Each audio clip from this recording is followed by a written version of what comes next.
సిరి ఒక గేమ్ ఆడదామా? చెప్పండి. 1 నుంచి 100 లోపు ఒక నంబర్ అనుకుంటాను. ఆ నంబర్ కరెక్ట్ గా చెప్పామనుకో 500 ఇస్తా. అవునా? అనుకోండి చూద్దాం. అనుకున్నా చెప్పు.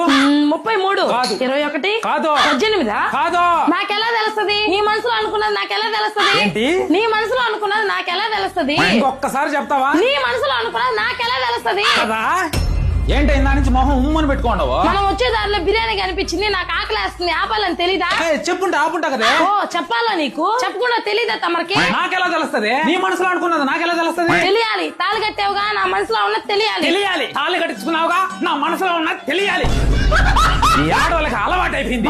ఉమ్మని పెట్టుకుంటారు. దేనికి అలా పెట్టుకుంటారు అర్థమై సావదు. అన్నా రామ్మా, మీ గురించి మాట్లాడతా ఉన్నా వచ్చావు. ఏంటిలా వచ్చావు? నీ బావ బంగారం అంతా కుదువ పెట్టేశాడన్నా. మంచిదే, కానీ సంవత్సరం నుంచి వడ్డీయే కట్టట్లా. అయితే వేలం వేసేస్తుంటారు. కానీ ఇప్పుడు ఇడిపిద్దామంటే డబ్బులు లేవు. కానీ దాన్ని అమ్మేస్తే మనకి ఇంకా ఎక్కువ డబ్బులు వస్తదన్నా. అవును కదా, అట్లయితే బావ నాతో పంపు. మేము డైరెక్ట్ గా మన తిరుపతిలోని తిరుచానూరు పంచాయతీ ఆఫీస్ ఎదురుగా ఉండేటువంటి Shri Padmavathi jewellery and gold shop అయితే వచ్చేసి ఏంటంటే ఆంధ్ర, తెలంగాణ, కర్ణాటకలో ఎక్కడ గోల్డ్ కుదగబెట్టినా సరే కుదగబెట్టిన bill, Aadhaar card, PAN card తీసుకెళ్లామంటే వీళ్ళే వడ్డీ అసలు కట్టి వీళ్ళే కొనేస్తారు. ఆ రోజుకి ఆన్లైన్ ప్రైస్ ఎంత ఉంటే అంత మనకి ఇస్తారు. ఇంకో విషయం ఏంటంటే వీళ్ళ దగ్గర ఎటువంటి ప్రాసెసింగ్ ఫీజు అయితే ఉండదు. మీరు కూడా ఆల్ ఓవర్ ఏపీ, తెలంగాణలో ఎక్కడైనా బంగారం కుదగబెట్టి వడ్డీ కట్టలేని పరిస్థితులు ఉంటే వీళ్ళని కాంటాక్ట్ అయ్యారంటే వీళ్ళే కొని మీకు అమౌంట్ అయితే ఇస్తారు. మరిన్ని వివరాలకి ఇక్కడ కనిపించే నంబర్లకి అయితే ఒకసారి కాల్ చేసి మాట్లాడండి. నేను చెప్పానని కాదు, మీరే అన్ని వివరాలు తెలుసుకొని ప్రొసీడ్ అవ్వండి. Thank you so much.